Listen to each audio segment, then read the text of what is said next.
Greetings, gentlemen. So, this is OTR Ogre and Corgi, and, you know, I fit into that category of driver where it's nomadic by nature. I've always been this way. I mean, of course, when I lived in the woods in my early 20s, I mean, there was the pre-life, you know, when you're from 0 to 18, and then from 18 to where you are today. There was a few years there where I lived in, renting with friends or an apartment. Early 20s, lived in the woods, and that changed my life. It was the concept of reality that changed. Like this idea that you live this Kerchunk way, this you do this, you do that, you pay rent, you do this, like this prefabricated, pre-chewed existence. And once I lived out in the woods for that time, and it was just a matter of what reality do I wish to construct for myself. And what I mean by that is that, do I want to build this? Do I want to build that? Do I want to go hiking today? Do I want to do whatever the fuck I want? And because I kept my bills so low, I could do whatever I wanted. That type of level of freedom, especially when you know you have nothing to lose. I mean, I'm not the ladies' man. Women aren't knocking down my door, you know, to be like, oh my God, I gotta get with this dude. I want that guy that looks like a fucking stereotype, like an angry Homer Simpson with a beard. Ogre thing, you know. I'm not. The women aren't really chasing me down, and so from my perspective, I looked at it instead of looking at what I had to lose, I looked at what I had to gain. On one side, people would say, well, the women aren't there. Well, they never were, so I wasn't really losing anything. There was only an occasional chick that was like, I want to conquer that mountain, you know, which is fucking hilarious. You're like. At first, you're like, I wonder what's up with this chick. She's probably got daddy issues. And then you think to yourself, yeah, but she's probably really good in the sack. So, fuck it. And usually they are. They're insane and they fucking orgasm more. But the reality of it is that being pretty much aloof and doing whatever the fuck I want just led to this kind of thing where the idea of stagnating. I like watching TV occasionally. I like sitting back, drinking a beer. I had 2 channels at the house the other day because I got one of those antennas and it's not set up that well.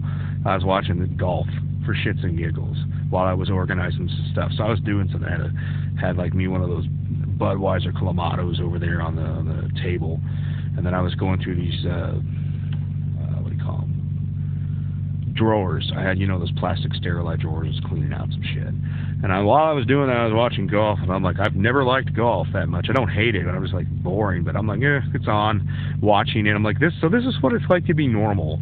Just kick back in your chair, got the fan on, just enjoying a beer, doing a little arts and crafts or some shit. So that's what it's like. And I'm like, okay, I've done this for a day or two. That's enough for the next while and a half.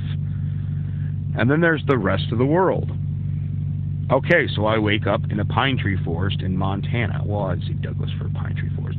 I'd say you're up above Butte, and it was in Homestake Pass. You take that exit there, not the rest area, but that exit where you can actually go and walk by the old. There was a staging area up there on top of the pass. The tracks are still there because of legality reasons.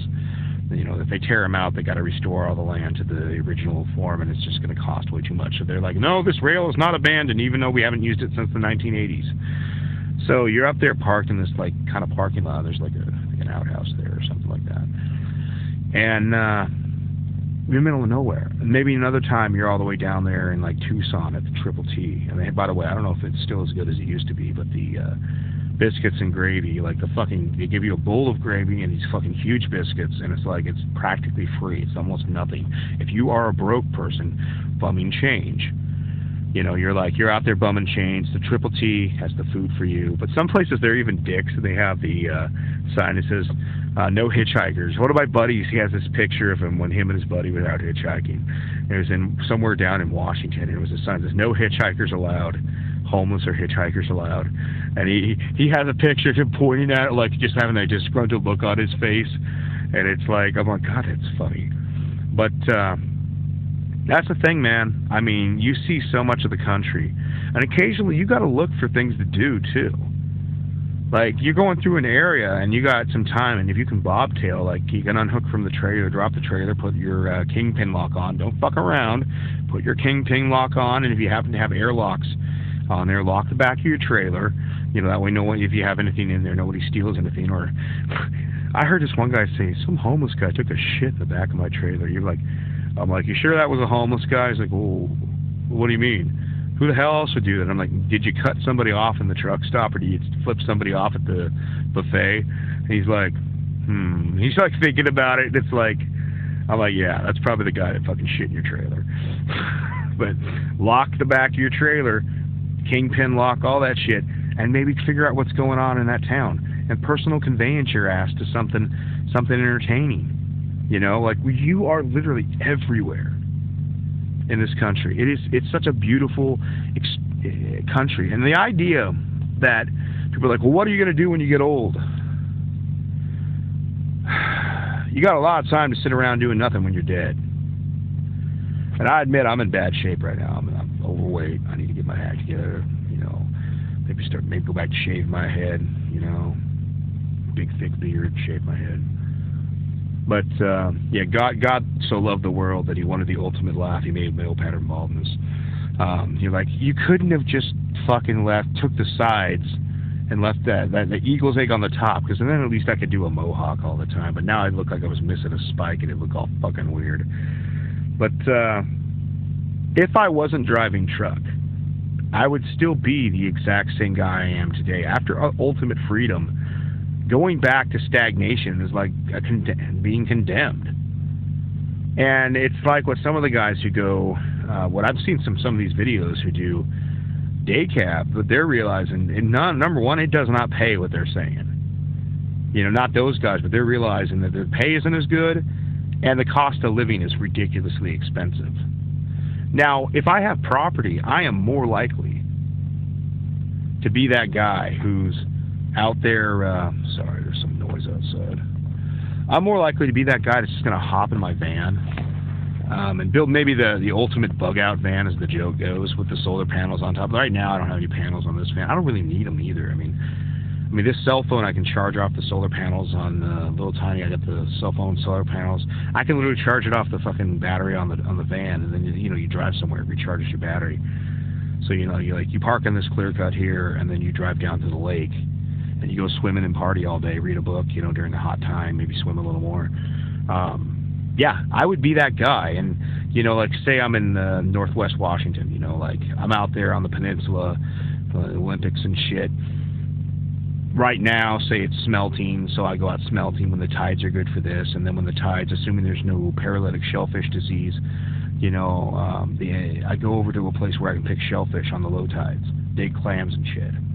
And then when the tides are kind of this, or I'm just kind of tired of that lifestyle, I start fishing the rivers. And I'm foraging for food, foraging for plants. I would go right back to what I was before. And the difference is I'd have a giant pile of money in the bank and the assets that are paying me rent and the bills and all that. But I mean, and then that's even an inspiration for, people talk about, you want to own your own truck so you have more time. You make more money, if not the same money, but you have X amount of time. This is the argument that I've heard made for reloading ammo too. It's like, well, you don't reload ammo as much to save money as so you can fire more ammo, so you can get double the shots. Like one of my buddies had one of those progressive turrets where it was basically like, okay, so he the gunpowder goes in this one, and then the next does the next turn, and he's putting on his 9 milli ammo or 40 cal and shit at record speed. It's not like the precision that you would want when you're going for hunting ammo, but it's the same type of mentality. You have more time if you're going to be owner-op, and you have more time to fucking, waste. If the rates aren't good, you're just like, fuck it, I won't drive, because I outright own the motherfucker. So, I mean, that's an inspiration for me to want to do it, too. But the thing of it is that if I wasn't driving, it would be right back to bumming a van and traveling. And I'm like, well, I've never been down this road, so I drive up this road and I park there for a few days. I just kind of check out this area, hike this mountain, walk through this valley. Of course, you got to have a gun or two on you. You got the dog there too, and just me and a dog and a lifestyle. And people say, what are you going to do when you get really old? I'm going to die. And I'm going to probably be one of those guys who regularly does social media posts so people know. And I'll call it the dead check or something like that, like not dead. Like I'd continue the post. Or, you know how old people would have routines and shit? Like, I'll go to a coffee shop. And that's the thing about it. Like, even if I was doing a little normie of a job, I would still have to be a weird job. Like, maybe for a summer, I happen to work or kind of hang out in the area, and I'm like, I go to a lodge. You know, I work at a lodge or something like that. Or in the mornings, you know, I'm one of the bums that lives out in the outlands, and in the morning I go to coffee. So people, you know, like, well, what's been, you know, going on? You have the conversation with the locals and shit, and you go out fishing every day. Pull off your canoe off the top of your van, or in this case, the van would probably have solar panels on top of it, so I could, you know, they get the free AC, and then I'd pull like a little Wells cargo, and then I'd basically like just grab what I need out of the Wells cargo. Like I have a little dirt bike, you know, enduro motorcycle. You'll get supplies on the cheap. And that's actually in the case where you want to have kind of a tribe, maybe another person there, so one person can, you know, guard the thing. You know, if you can build yourself like a group of people and you can all just kind of travel, you know, it's pretty tight. But even if you're just a dude, you know, you get up, you go out, you know, like another great place is Wickiup Reservoir, North and South Twin Lakes. You know, you get up in the early morning before the sun rises, get your canoe, go out on the reservoir, go catch yourself some fucking monster trout. And then there's breakfast, and then walk to coffee about, I don't know, 9 or 10 o'clock in the morning. Hang out there at the lodge, drink your coffee, you know, have a little conversation, read a little newspaper, and yeah. And I would be that guy for a while in a certain area, and if it got too cold, I would just take the van and drive somewhere else. And let's say I was driving my own truck at the time. Okay, the freight rates are good, bad, something. I don't really need the money anymore because I can live off probably $1,000 a month or less, you know, and maybe more as I get older because of health insurance, because hey, life's a bitch that way. And I would basically have to drive enough. And this is an argument I see with a lot of these owner-operators. When you outright own your truck, whether it's old or new, you built a rebuild truck. I'm looking to do a rebuild eventually. You know, go to a truck auction, get something cheap. But figure out what the master engine is, master transmission, and then just assemble the perfect truck. And you already got your shit paid for. You're not driving all the time to just, you know, wear out your equipment. If the freight rates aren't good enough, you're like, fuck it. Get back in the van, go to Moab. You know, that's who I am. So, I mean, I know a lot of people they're looking to go home. And I go home essentially to grab stuff I need out of the house. So, yeah, that's part of the reason I'm looking to buy a piece of property on one of the main lines.